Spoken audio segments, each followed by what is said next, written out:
सेवा सेवा शब्द अपने आप में उत्तम है और किसी मानव के द्वारा की गई सेवा उसको पवित्र करती है। ऐसी ही एक सेवा है नदी एम्बुलेंस। सन 2007 में नर्मदा समग्र के संस्थापक स्वर्गीय श्री अनिल माधव दवे जी ने 2007 में यात्रा की। उन्होंने अमरकंटक से खंबात खाड़ी यानी अरब सागर तक राफ्ट से यात्रा की, जो कि 1312 किलोमीटर की लगभग यात्रा रही। इस यात्रा के दौरान उन्होंने देखा कि नर्मदा जी किनारे कुछ आदिवासी लोग और कुछ वंचित लोग, जो विस्थापित लोग थे, उनको प्राथमिक स्वास्थ्य सुविधाओं का अभाव था। इस यात्रा के दौरान उन्होंने अवलोकन किया कि यहाँ के लोगों को प्राथमिक सुविधाएं दी जाए और बांध बनने के बाद जो जलमग्न क्षेत्र थे वहां पर प्राथमिक चिकित्सा के लिए नदी एम्बुलेंस की स्थापना की है। आज की हमारी यात्रा में हम 4 विशेष व्यक्तियों से मिले, जो कि विविध परिस्थितियों में भी उन्होंने अपनी सेवाओं का अनवरत जारी रखा। इसमें है पहले डॉक्टर नरेंद्र जोशी जी। डॉक्टर नरेंद्र जोशी जी जो कि बड़वानी से दिल्ली अप डाउन करते हैं, 75 किलोमीटर आना और 75 किलोमीटर जाना, वो भी बाइक के द्वारा, ठंड हो, बारिश हो, गर्मी हो, वो अपनी सेवाओं को निरंतर जारी रखते हैं। दूसरे हैं कादू सिंह टुडवे जी।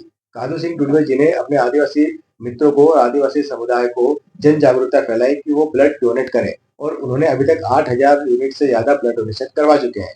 तीसरे राजेंद्र जी। राजेंद्र जी ने अपनी सेवाओं का अनुरोध किया और पौधारोपण भी किया, साथ में हमारे जो गेल इंडिया से जुड़े हुए हैं।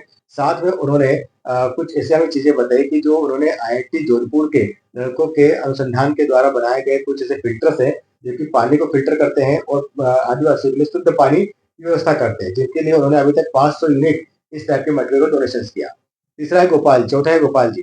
गोपाल जी ने अभी तक उन मटकों का निर्माण किया। साथ में गोपाल जी ऐसे पौधों के लिए पाउच बनाते हैं जो कि जूट के होते हैं और जूट के पाउच जो है प्राकृतिक के लिए बहुत अच्छे हैं और प्लास्टिक बैग का जहाँ पर किसी भी तरह से उपयोग नहीं होता है। आप इन 4 महारथियों की विपरीत परिस्थिति में उन्होंने कैसे कैसे निर्माण किए और अभी क्या कर रहे हैं, इस प्रकार का वीडियो, पूरा ये वीडियो देखिएगा और 4 महारथियों की उनकी खुद की आवाज में। लोगों को बहुत सारे मोटिवेट किया और 8,000 प्लस लोगों को रक्त के लिए जोड़ा है और आज एक्टिव हो गए हैं लोग कि आज एक फोन पे कि हम लोग रक्त दे, हम लोग दे, और डेली आ रहे 10 से 15 लोग कि हमारा ब्लड ले लीजिए, किसको जरूरत हो तो ले सकते हैं। भैया आपके लिए तो एक बार हाथ मिलाना जरूरी हो गया, क्योंकि मोटिवेशंस करना भी और इतने लोगों को जागृत करना, जिसमें डेली लोग रक्तदान कर रहे हैं, मतलब लोग 1 रुपया नहीं देते और रक्तदान कर रहे हैं। 2-4 सवाल भी पूछते हैं। आप पहले अपना अनुभव बता दो कि आपको क्या क्या तकलीफें आई कि लोगों से रक्तदान मांगने गए। शुरुआत तो मेरे से करना पड़ी। तो मैं 2-4-7 दिन तक छुपा के रखा कि अब माँ को पता चलेगा तो क्या होगा। और जब रिएक्शन देखा माँ का तो बोले कि कैसे बिना पूछे ब्लड दे दिया। अब गांव अशिक्षित गांव है और घर जाके समझाना बहुत कठिन काम था। तो बड़ी हिम्मत से साथ गया मैं घर और माँ ने पूछा कि बिना पूछे कैसे ब्लड दे दिया गाँव की भाषा में। तो मुझे डर लगा कि मारेंगे, फिर भी उन्होंने बड़ी हिम्मत करी और माँ बहुत रोने लगी। फिर मैं इस काम को उस दिन से संकल्प ले लिया था कि अगर मेरे ब्लड से किसी का जीवन बचता है, किसी की माँ, किसी के बहन, किसी के काका बाबा, जो भी आने वाले भविष्य में उसका अच्छा बड़े पद पे जाते हैं, तो वो मेरे लिए बहुत पुण्य का काम होगा। तो मैं संकल्प लिया था कि मैं ब्लड का काम रोकूंगा नहीं। 2016 से कंटिन्यू अभी तक 8,500 से ऊपर ब्लड डोनेशन हो चुके हैं। रिकॉर्ड हो गया। गाँव में अभी भी 2-3 समाज यहाँ रहता है, उसमें कुछ समाज ऐसा मानता है कि ब्लड देंगे मतलब कमजोरी आ जाएगी। तो पहले से बात करके आता है कि नहीं देना, किसी भी अंदर से लेंगे या किसी से मांगेंगे। पर मैं यहाँ अपनी स्थानीय भाषा में बोलता हूँ तो वो धीरे से तैयार हो जाता है। सही बात। और स्वतः अशिक्षित व्यक्ति भी ब्लड देने लग गया है। और सहयोगी सारे ऐसे 250 युवा है और हमारी टीम है। टीम रक्तदूत निमाड़ के नाम से भी फेमस है और रायपुर जिले के नाम से भी।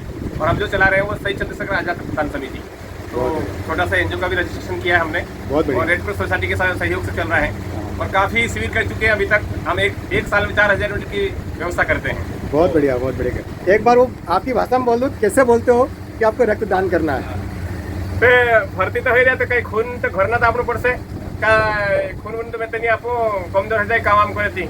अरे भाई कहाँ कमजोर हो जाए, साल भर में आप वार खा जाए, तहेवार में कहीं जाओ जे वार खाणो हो, मैं भी अपने वालों से खून आपसे तो कहीं कमजोर हो जाए भाई। पहले आटे थोड़ा कम आपो 100 ml आप दो तो नहीं लाड़ी मर जाए मैं दूसरी ले आवी पर खून नहीं आपो। तो मैं डायरेक्ट से उसको समझाता नहीं, खून आपको पड़े अपन से मैं 17-18 अप्रियो कहीं भी नहीं है, मैं तुरगण दिवलस से ऐसे बोलने के बाद वो ब्लड देने के लिए राजी हो जाता है। बहुत बढ़िया, आपके लिए तालियां तो बनती है। आप जो है नर्मदा चिकित्सालय में हम अपनी सेवाएं देते हैं। डॉक्टर नरेंद्र जोशी जी, आप अपनी सेवाओं के लिए बड़वानी से डेली अप डाउन करने ककरानाथ आते हैं, जो कि 75 किलोमीटर दूर है। ये भी एक बहुत बड़ा डेडिकेशन है। अदरवाइज 75 किलोमीटर आना, 75 किलोमीटर जाना भी मतलब एक बहुत बड़ा टास्क है आज की तारीख में। और वहाँ पर भी जहाँ पर कोई सुविधा नहीं है, मतलब आने जाने के लिए आपको खुद की पर्सनल गाड़ी चाहिए होती है। तो आप भी बताओ कब से जुड़े हैं और आपका कैसा अनुभव रहा यहाँ पर भी? मैं करीब नर्मदा समग्र से 2016 से जुड़ा हूँ। अच्छा। तो 2018 में मैं रिवर एक्सीडेंट से आया था पुरानी वाली। हाँ। और फिर 3 साल मैंने करा, फिर पारिवारिक कारण से मुझे 1 साल का गैप देना पड़ा। अच्छा अच्छा। फिर भाई साहब को बोला, भाई साहब मेरा काम हो गया, फिर वापस ट्रेनिंग करना चाहता हूँ, फिर मेरे को वापस आया। बहुत बढ़िया, मतलब एक बहुत अच्छा डेडिकेशन है आपका कि आपके कारण यहाँ के लोग स्वस्थ हो रहे हैं। जो व्यक्ति हॉस्पिटल नहीं जा पा रहे थे, इतनी महंगी फीस नहीं दे पा रहे थे, वहाँ पर आप लोग वहाँ से आकर सेवाएं दे रहे हैं। ये तो एक बहुत बड़ा डेडिकेशन है, ये हर कोई शायद नहीं कर सकता। तो आपके लिए भी तालियां तो बनती है। इस स्वार्थ की दुनिया में ऐसा समर्पण भाई साहब का, जाग साहब का, बहुत बड़ी बात है। स्वार्थ की दुनिया में निस्वार्थ समर्थन। निस्वार्थ सेवा। बहुत बढ़िया। हाँ। आपका पहले दिमाग करी तो आप सेवा भाव के एक प्रतिमूर्ति बात करें। प्रतिमूर्ति के साथ आप आरएसएस में पूर्णकालिक रह चुके हैं। हाँ। और अभी भी जो है निस्वार्थ सेवा के लिए अलग अलग संस्थानों से जुड़े हैं। और नर्मदा समग्र ये हमारा प्रकल्प है। पहले आप भाग समन्वय के दायित्व में थे, जो कि फलघाट जिले के अलीराजपुर तक काम करता था। क्योंकि अब गेल प्रोजेक्ट हमारे साथ हुआ है, आप उसके संपूर्ण प्रभारी और पूरा नेतृत्व देख रहे हैं। क्या हुआ? ये जो हमारा नदी एम्बुलेंस 2009 से चालू हुआ। हाँ। और ये सेवा करते करते ये ध्यान में आया कि लोग अधिक बीमार कैसे हो रहे हैं। तो ऐसा ध्यान में आया कि सरदार सरोवर बांध बैक वाटर का पानी पीने के कारण अधिक बीमार हो रहे हैं। वो बीमारी इस समय थोड़ी ज़्यादा होती, कारण कि ऊपर से पानी सीधे नीचे आता है और उसको नर्मदा जी में बह के आता है, और बह के आया उसी पानी को लेके घड़ा भर के ले जाते हैं और वो उसी पानी को पीते हैं।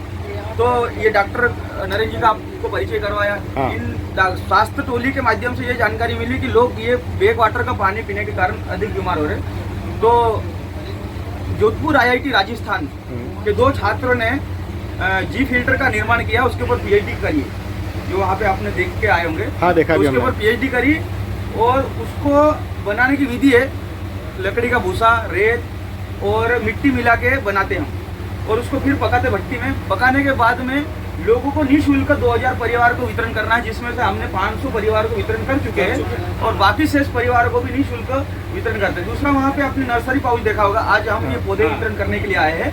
नर्सरी में आप गए होंगे तो पौधे प्लास्टिक की थैली में मिलते हैं और वो प्लास्टिक एक बार पौधे लगाने के पहले निकाल के हम फेंक देते, उसके बाद में वो प्लास्टिक कोई काम में नहीं आता। और बड़ी संख्या में, लाखों की संख्या में पौधे लगाते हैं और लाखों की संख्या में प्लास्टिक जाती है जमीन के अंदर।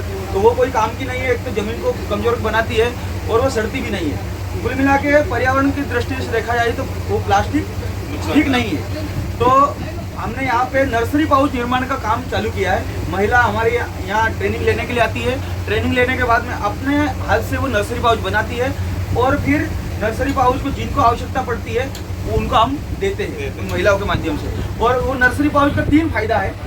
फायदा 1 नंबर, उसमें एक तो प्लास्टिक 0 है, प्लास्टिक का उपयोग नहीं होता। दूसरा, कम पानी में पौधा बड़ा होता, कारण नर्सरी पाउच रस्सी का बना हुआ, नारियल के रेशे से बनी हुई रस्सी से नर्सरी पाउच बना है। तो एक बार उसको गीला करने के बाद में वो बहुत दिन तक, 3 से 4 दिन तक वो गीला ही रहता है। तो पौधे के आसपास नमी बनी हुई रहती है, तो कम पानी में पौधा बड़ा हो जाता है। दूसरा, वो जो नर्सरी पाउच है कम से कम 3 से 4 साल तक उसको किसी भी प्रकार खाद देने की आवश्यकता नहीं पड़ती, कारण वो जो नर्सरी पाउच नारियल के रेशे से बना है वो खाद का काम भी करता है। 3 फायदे हैं पर्यावरण की दृष्टि से, इसलिए उसको हम अभी लोगों में जन जागरूकता, लोग उसके प्रति जागरूक बने, उसके लिए हम थोड़ा सा प्रयास कर रहे हैं। महिला पुरुष उस क्षेत्र में, इस अलीराजपुर जिले में व्यवसाय और आजीविका को लेकर बहुत बड़ी संकट और बड़ी समस्या है। तो लोग स्वावलंबी कैसे बने, उनका हम ट्रेनिंग देते हैं, उनका काम चालू करवाते हैं और उसके माध्यम से आत्मनिर्भर महिला पुरुष को हम बनाते हैं। यहाँ के समाज को आत्मनिर्भर कैसा हो, उसकी ओर हम अभी थोड़ा काम प्रारंभ किया है। उसको बड़े वृहद स्तर पर करने का हमने नर्मदा समग्र के माध्यम से प्रारंभ किया है। इतना कह के मेरी बात मैं समाप्त करता हूँ। बहुत बहुत धन्यवाद सर।